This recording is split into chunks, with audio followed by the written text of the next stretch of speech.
Today we're going to talk about rectangles. I'm going to try to go through this quick because my internet is terrible and I'm hoping that I'll be able to upload this video.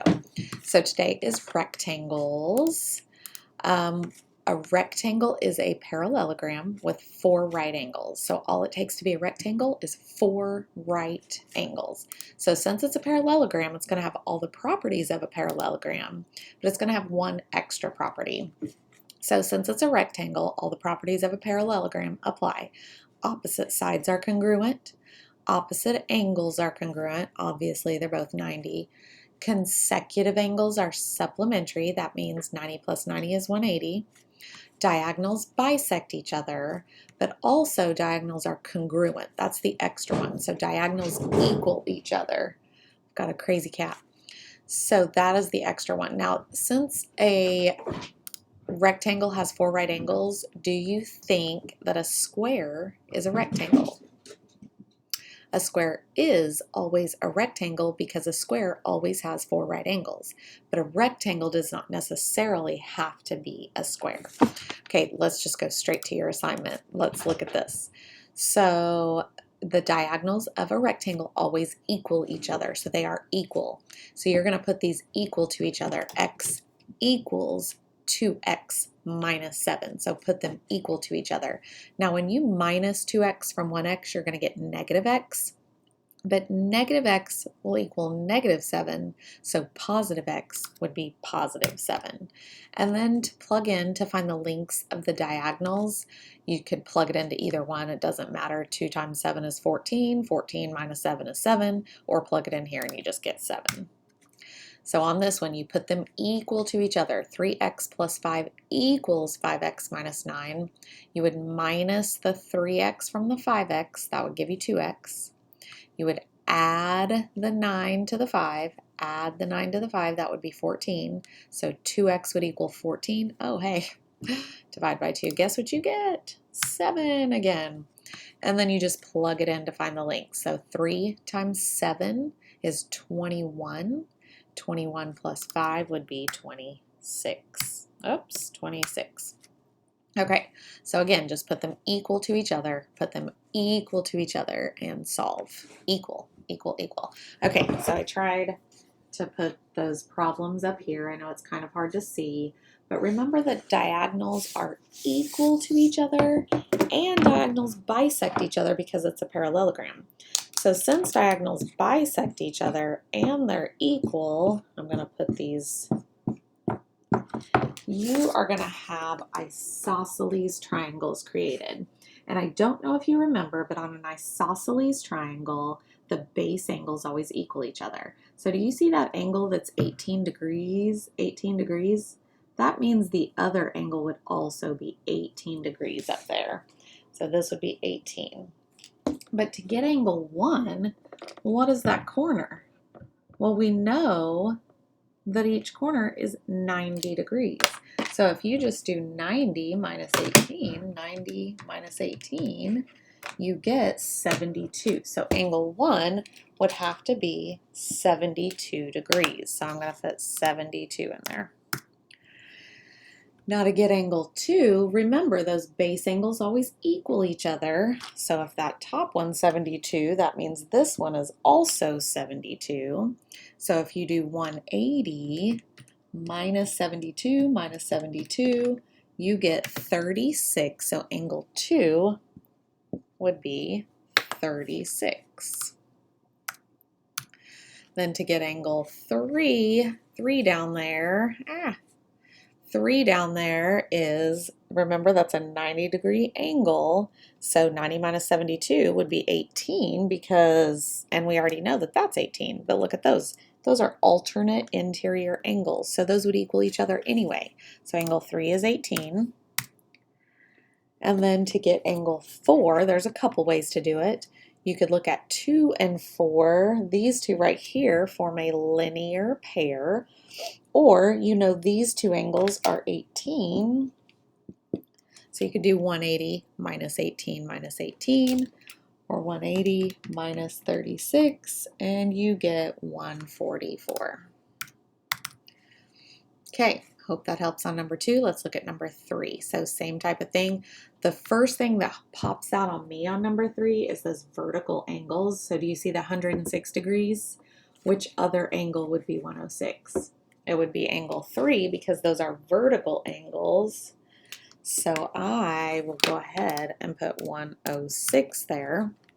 Then 3 and 4 form a linear pair. So 180 minus 106 is 74. So angle 4 has to be 74.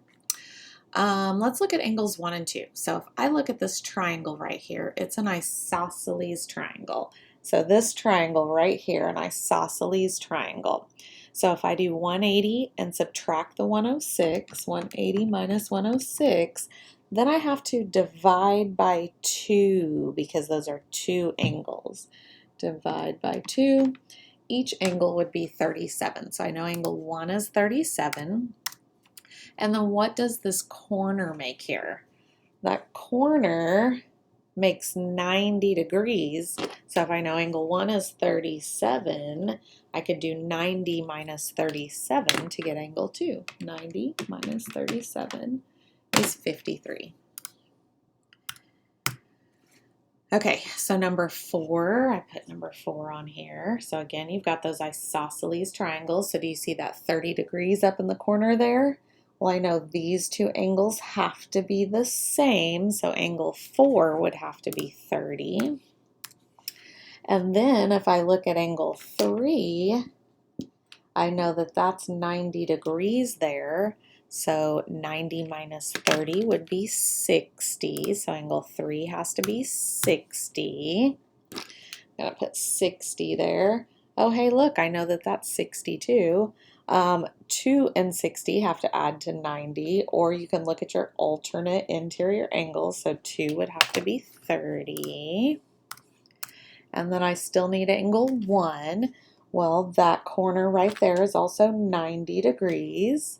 So if I do 90 minus 30, I get 60. So that wasn't too awful bad.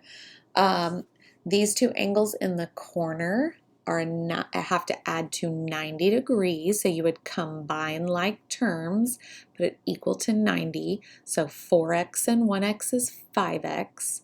Negative 12 and positive 2 would be negative 10.